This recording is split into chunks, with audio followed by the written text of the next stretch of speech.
In today's episode of the Pathfind Presents podcast, I have an interesting guest here with me today. I'm with Amir Jirbandey, and he is heading over as the head of growth and marketing at Papercup. And at Papercup, basically, they're into a very interesting topic: AI-powered dubbing for videos and getting the content written in. Probably a great thing actually for Pathfind's podcast as well, as we're on it. But today we want to talk with Amir about growth for the company and how he's thinking about channels and the likes to let Papercup flourish. So welcome to the show. Hi, Lucas. Thanks for having me on. Awesome. So maybe give us a quick overview in your own words. What would you say is Papercup all about in your own perspective? Sure. I think the quick elevator pitch is at Papercup, our mission is to make the world's videos watchable in any language. And the way we do it is through synthetic voices, which we powered through AI and machine learning. So by automating large parts of the dubbing process, by using synthetic voices that sound like humans, we're able to reduce turnaround costs and initial capex or any kind of resources needed compared to traditional dubbing, but still retain the high kind of translation quality and the voice value. And we do that through a human in the loop system. So once we create the synthetic voices and dub a video in a new language, we have humans that check, paraphrase, amend, have a lot of control over the voices, intonations, inflections, all that kind of good stuff to create something that resembles human speech. So we do this for 3 different segments, which I'm sure we'll go through in a little bit more detail, mainly media, e-learning, and enterprise organizations similar to Pathfund, who do a lot of content either client-facing or internal training. Yeah, I was actually about to ask you, like, what types of organizations benefit the most? I mean, you alluded to it, but maybe describe like as maybe an organization that fits really well. Is there a certain amount of videos that we would need to create in order to, making sense? Maybe give us an insight. Yeah, it's an interesting question to go into because that's been a large part of what we've been doing for the last couple of years. In short, where we add the most value is where people have video content that's stuck in one language. We don't necessarily compete with traditional dubbing. Traditional dubbing still has its place. You need a huge amount of control and specific voice actors for specific projects. So we don't compete with the blockbuster movies, for instance, where traditional dubbing is still relevant and will be for a very long time. However, when it comes to localizing videos, there was nothing available from traditional dubbing all the way down to subtitling. So now we've bridged that market in between. So where there is content that is not as high value as blockbusters, which is a huge amount of it, from documentaries to educational content to marketing content, training, compliance, all that kind of good stuff, that's where we play best. And what comes into our aid in those kind of segments is our solution. So at the moment, our AI, as I mentioned, it sounds like a human. In most languages, it's hard to distinguish between our voices and a human. But where they fall a little bit short is extreme emotions. So big cries or big whispering or big shouting where you have in your blockbusters, that's something we're still working on to develop. But where we play best is everything in between. So informational, factual documentaries, educational content. Very, very good. Cool. So then I would love to know, how do these organizations, that produce this type of content that you were describing, how do they actually learn about you guys? So for each those 3 segments which I mentioned, it's slightly different. At the moment, a lot of our focus is around media. So I'll go once we start talking about tactics. I'll allude to them a little bit more in terms of how we go to market. But within the media sector, it's slightly more closed off industry, should we say. There is fewer players compared to enterprise. Enterprise is basically anyone that usually has more than 500 employees, and they tend to be a little bit more forward thinking in terms of adopting technology. With media, it's a little bit more difficult. However, the higher value content is locked within that. So at the moment, we're playing around with a lot of ABM and PR tactics for top of funnel awareness. And through word of mouth and organic searches, where we get found the most probably across all different sectors, especially for media as well. Very cool. And what would you say, and what role does the website play in their journey then? If they're learning about Papercup, how do you think about the website? What role does it play? So it's been absolutely critical for us because some of our drivers are some of those more inbound oriented channels, such as search or word of mouth or referrals. So some of the first interactions people have is on our websites. And for the last couple of years also, the main area of marketing which I've personally been focusing on is more around the product marketing side of things. So how can we really understand the segments that we go after? How can we position ourselves correctly to really adhere to their pain points? And then how can we go to market with a messaging that resonates with them? And all of this lives on our website, and we need to be able to capture it and identify success through the different A/B testing we do, or the different type of interactions people have with our content. So it's been absolutely crucial. Very good. Cool. Now, as a marketer itself, when we talk about the website, right, you mentioned it's crucial in the journey. What would you say is sort of a major strength of the website as it is today, versus where do you see sort of even room for improvement as they're moving through the journey on their website? Is there some things that you've been identified that if you identified it is very important to even work on and improve? I think the purpose that the websites had for us is that initial touch point, as I mentioned, in terms of validating our messaging. So we've been doing a lot of segmenting and iteration in terms of what kind of messaging works with them. That's been our journey from seed to Series A, which is validation. How can we get some validation in terms of us being on the right path?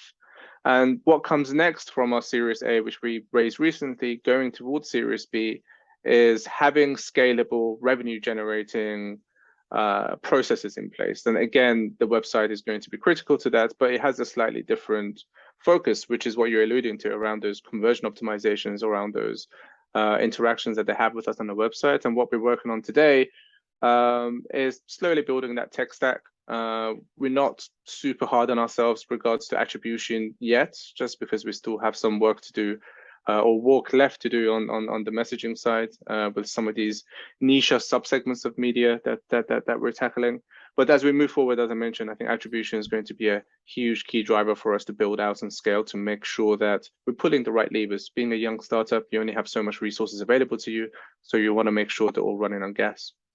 Gotcha. That makes a whole lot of sense. Very cool. Now, what have you learned over the years as a marketer when it comes to actually increasing conversions, right? Is there anything, any approaches, methods, tools that you've been learning and figuring out over the years that actually, are,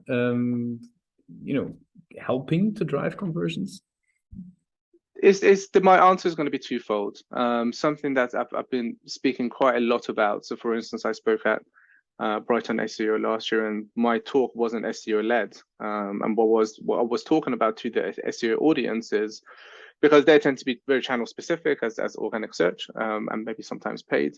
What the drum I was beating is that we need to lay down the kind of key foundations before we start looking at conversion per se or acquisition per se. And some of those key pillars or the foundations are usually parts of product marketing. So if you don't have the right segmentation, so you're not targeting the right people, using the right messaging and positioning yourself correctly there, then it doesn't matter what kind of tactics you roll on top of it.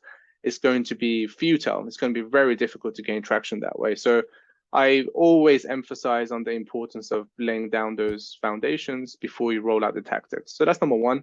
But number two, when it comes to rolling out tactics, my experience bleeds itself mainly within B2B. And within B2B, the most difficult challenge has been attribution, especially when you start going up market or upstream, targeting larger organizations. It means that there is even more decision influences. So you may be dealing with 3 decision makers in a deal, but there is like 5, 6, 7, 8 others in the background that you don't know about.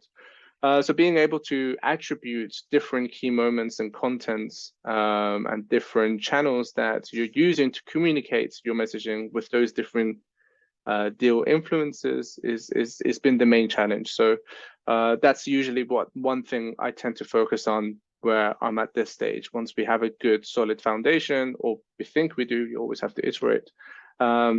Then rolling out conversion optimization and looking at how we influence all those different decision makers within an organization. Gotcha. That makes a whole a lot of sense. Okay, I would love to switch gears a little bit and talk about you as a marketer a little bit, right? Like, so what are you actually active on a daily business? Like, what are the things that you've they're running through your plate or running on your plate or running through your table on a daily basis? What's the types of projects you're involved in?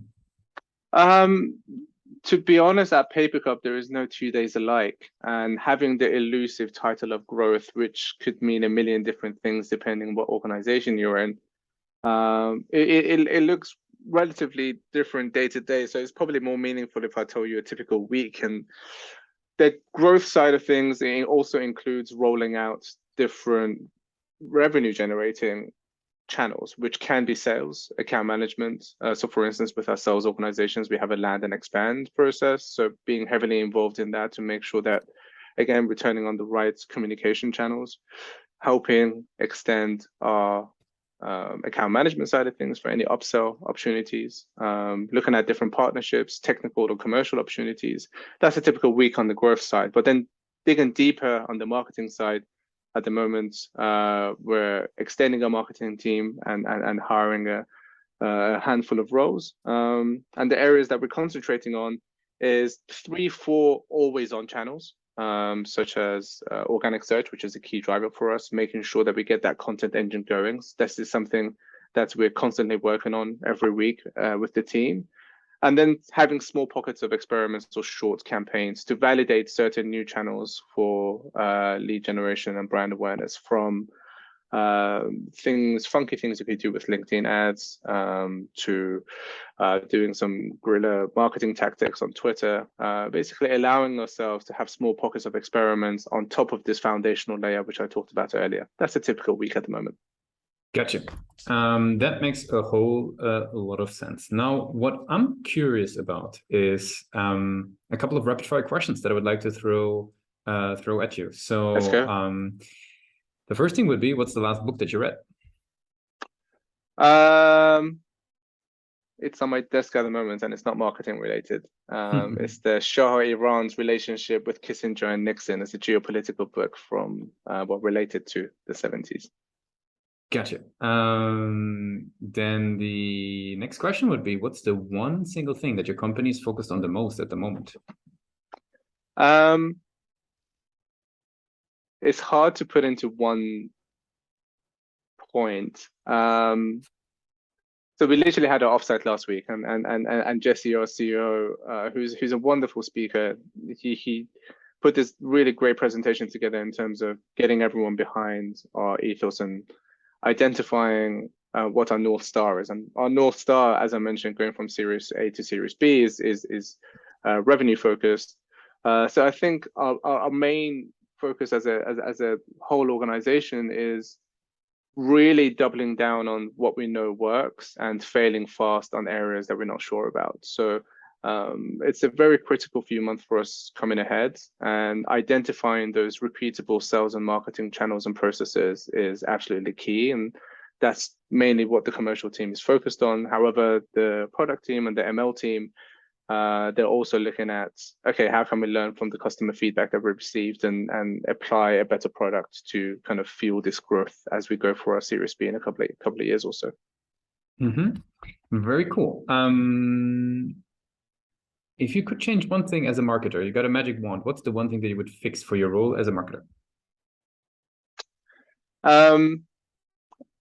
I think one of the main things that most of us struggle with is around not just validation, going to market with a customer quite quickly, but also nuances of marketing campaigns. And by that, what I mean is you may see a success. You might have a successful marketing campaign or one that doesn't do so well. But when it comes to dissecting and understanding what's worked and what hasn't, usually when it's multifaceted, it's quite difficult, because there are so many different elements, from, again, going back to messaging, copy, any other creatives, all the way down to how the campaign was actually built. So if I had a magic wand to fix something, it would be to gain insights from things that haven't worked to a higher degree, which we get today.